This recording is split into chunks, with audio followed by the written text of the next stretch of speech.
verdad que Segunda de Reyes ha sido un reto para mí a la hora de sacar enseñanzas.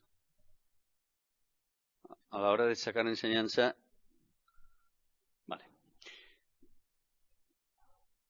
Vamos a empezar. Segunda de Reyes, capítulo 12 al 15, tocaba en esta semana. Y la verdad que era un reto para mí el poder sacar enseñanzas y aplicarlas al día de hoy, a nuestras vidas. Y voy a compartir varias pinceladas de lo que me ha llamado la atención de estos 5 capítulos. Segunda de Reyes 11, he dicho antes el 12, el 16, es del 11 al 15, perdón. Segunda de Reyes del capítulo 11 al 15. Y anteriormente a estos capítulos vemos como reyes que empiezan a reinar en el pueblo de Judá se desvían de las Escrituras, se desvían de la ley de Dios y empiezan a hacer lo mismo que estaban haciendo los reyes de Israel, del reino de Israel. Y termina con la muerte, el capítulo 10 termina con la muerte de Ocosías, rey de Judá. ¿Y qué es lo que ocurre después de todo esto? Que su madre Atalía, descendiente de un rey del reino de Israel, decide eliminar a toda la descendencia de Judá. Decide eliminar a toda la descendencia de Judá. Vemos aquí, en cierta forma, un reflejo de Jezabel, aquella mujer que hizo tanto estragos en el reino de Israel, ¿verdad? Y comienza ese capítulo 11 diciendo: cuando Atalía, madre de Ocosías, vio que su hijo era muerto, se levantó y destruyó toda la descendencia real. Pero el Señor no permite que eso ocurra, porque el Señor le prometió tanto a David como a Salomón que habría descendencia suya que seguiría reinando. Y el Señor no permite que muera toda la descendencia de Judá, sino que el Señor usa a 2 personas, a su tía Josaba o Josabet, que estaba casada con el sumo sacerdote Joiada. Y vemos cómo ella salva a este pequeño, muy pequeño, porque tendría alrededor de 1 año, aproximadamente, y lo coge y lo esconde. ¿Y dónde lo esconde? Lo esconde en el templo, allí donde Atalía no lo iba a buscar y donde no lo iba a encontrar. Y vemos cómo el Señor, hermanos, es fiel a sus promesas. Él es fiel. Él no es como nosotros, que nosotros prometemos y a veces, o muchas veces, incumplimos nuestras promesas. Él es fiel a su promesa.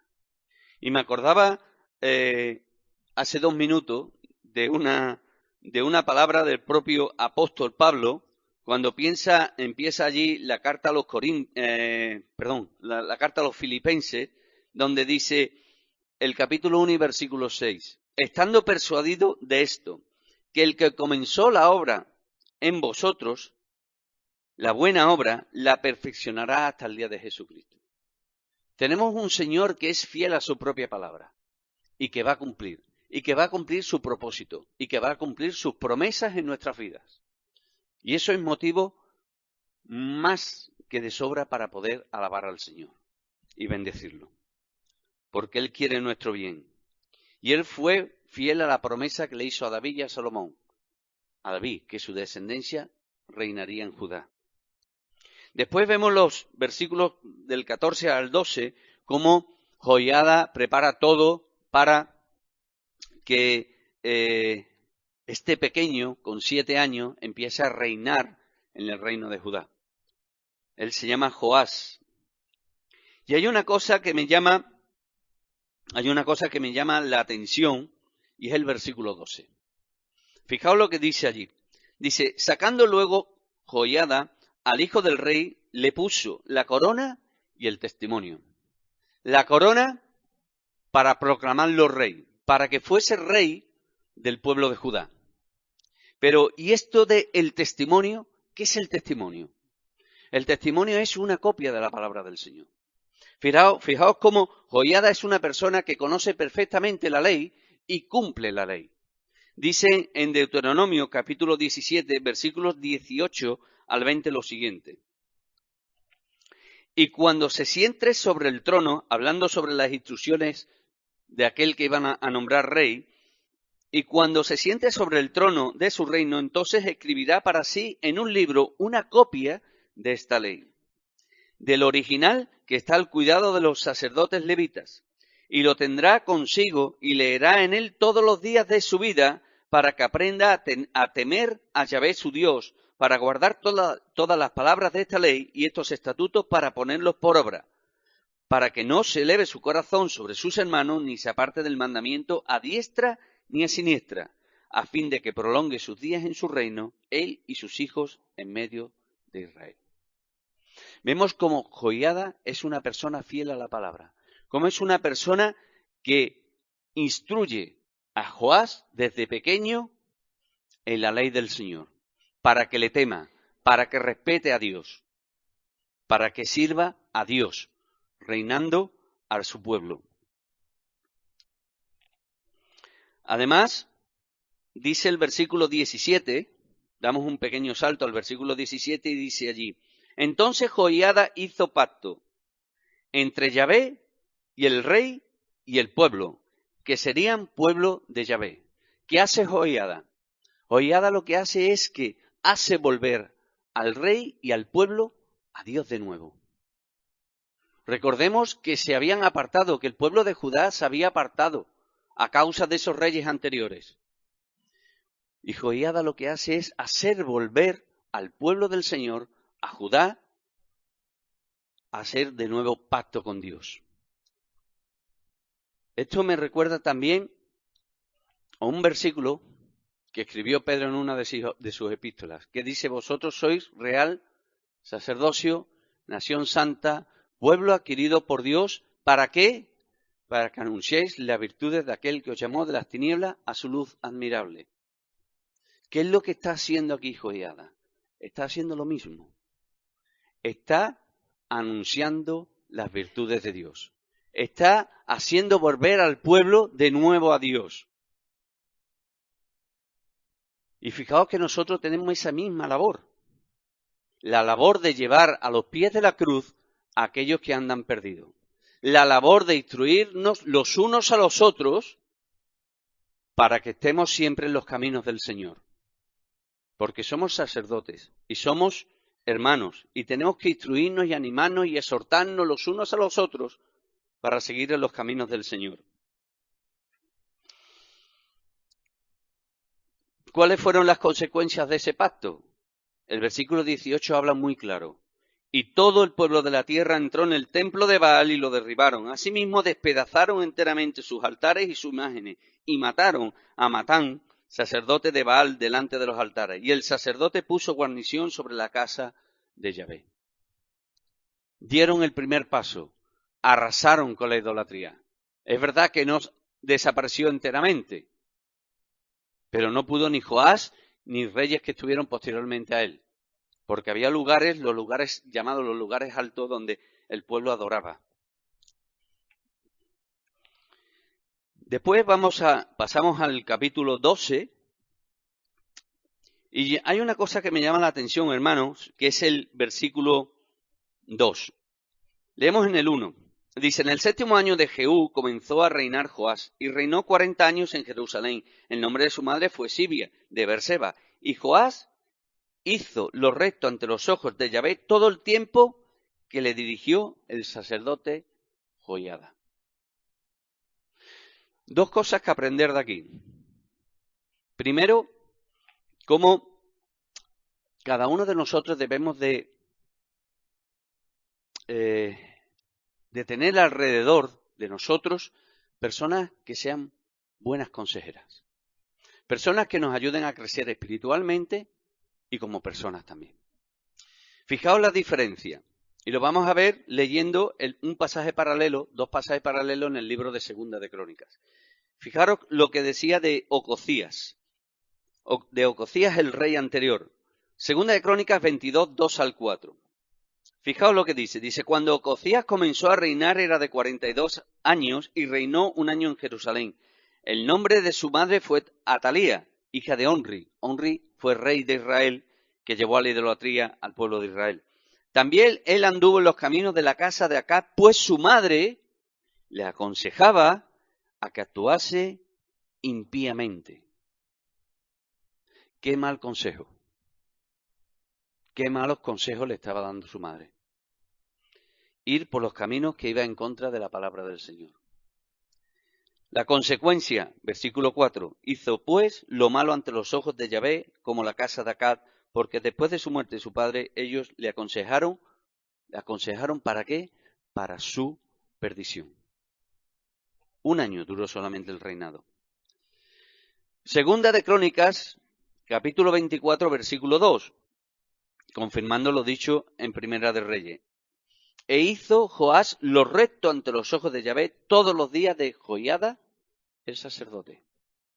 Cuán importante, hermanos, también es que los que somos padres, los que sois abuelos, instruyamos a nuestros hijos, instruyáis a vuestros nietos en los caminos del Señor. Ese es el mejor consejo. Ese es el mejor camino que le podemos enseñar, a ser personas de valor, de ética. Dice un poquito más adelante, Segunda de Reyes capítulo 12, versículos 4 al 8, Joás decide restaurar una casa. ¿Qué casa?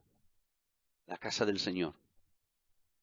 Muy posiblemente por agradecimiento de toda la infancia que había pasado allí, porque allí pasó 6 años en el templo.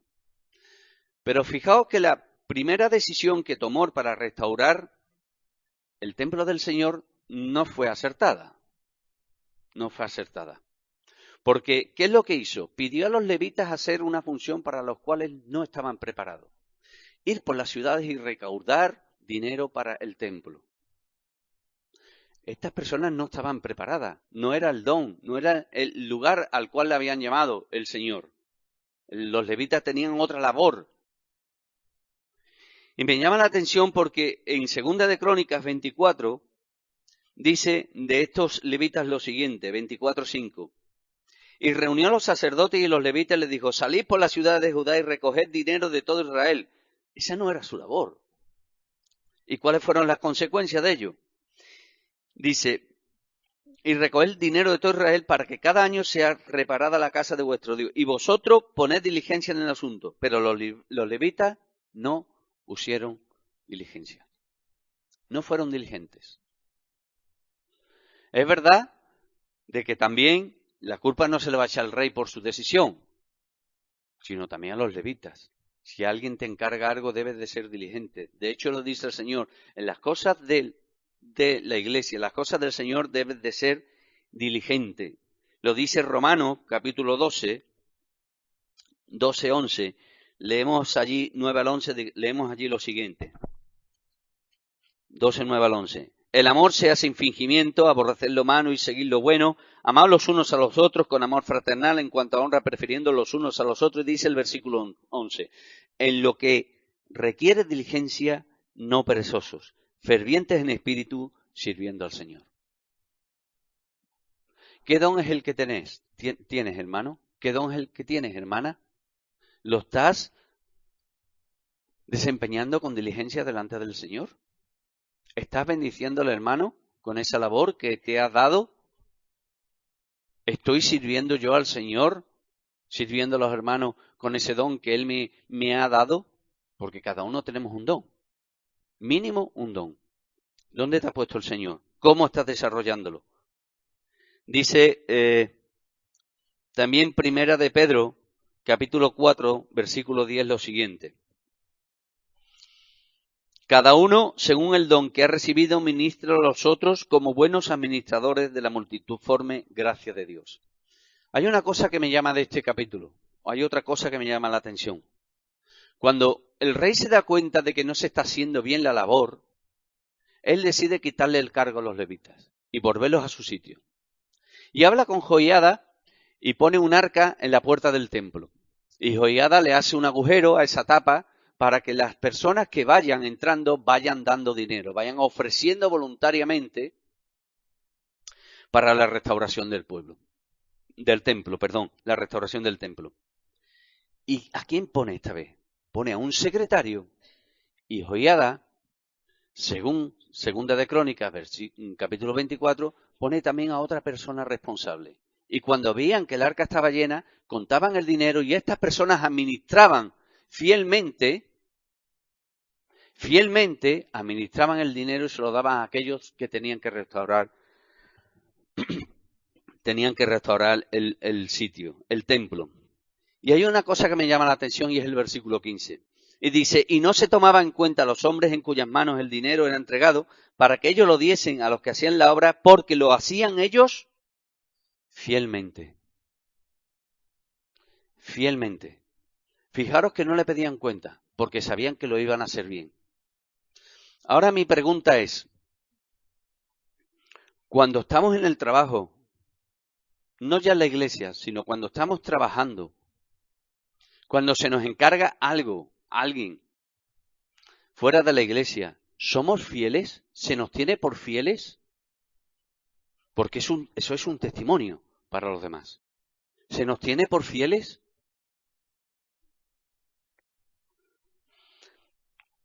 Además me llama la atención de este capítulo los versículos 4 y el versículo 16. Fijaros cómo se ceñían a las Escrituras. Y el dinero que recaudaban no se lo quitaban a los levitas ni a los sacerdotes. El dinero que le pertenecía a ellos era para ellos. Dice, y Joás dijo a los sacerdotes, todo el dinero consagrado que se suele traer a la casa de Yahvé, el dinero del rescate de cada persona, según está estipulado, y todo el dinero que cada uno de su propia voluntad trae a la casa de Jehová, esa sería para restaurar. Y fijaos el versículo 16, el dinero por el pecado y el dinero por la culpa no se llevaba a la casa de Yahvé. Es decir, no se llevaba para restaurar el templo.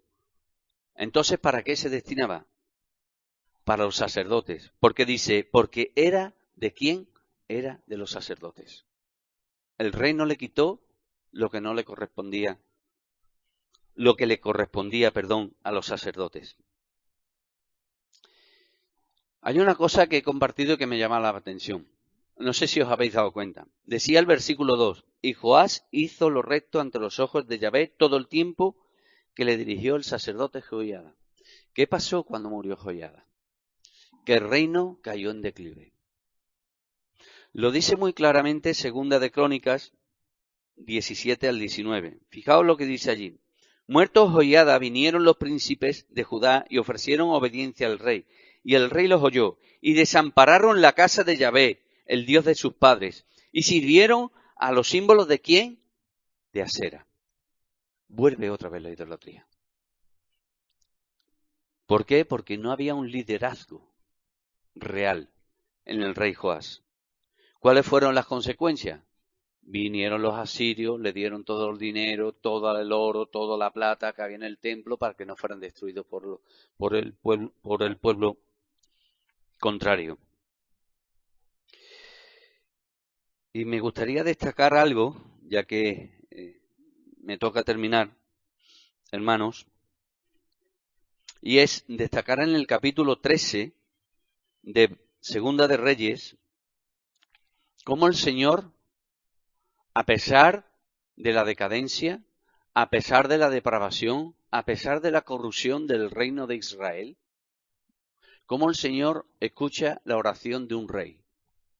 Versículo 4 del capítulo 13. Mas Joacaz oró en presencia de Yahvé y Yahvé lo oyó. Parece que a este rey se le encendió la bombilla.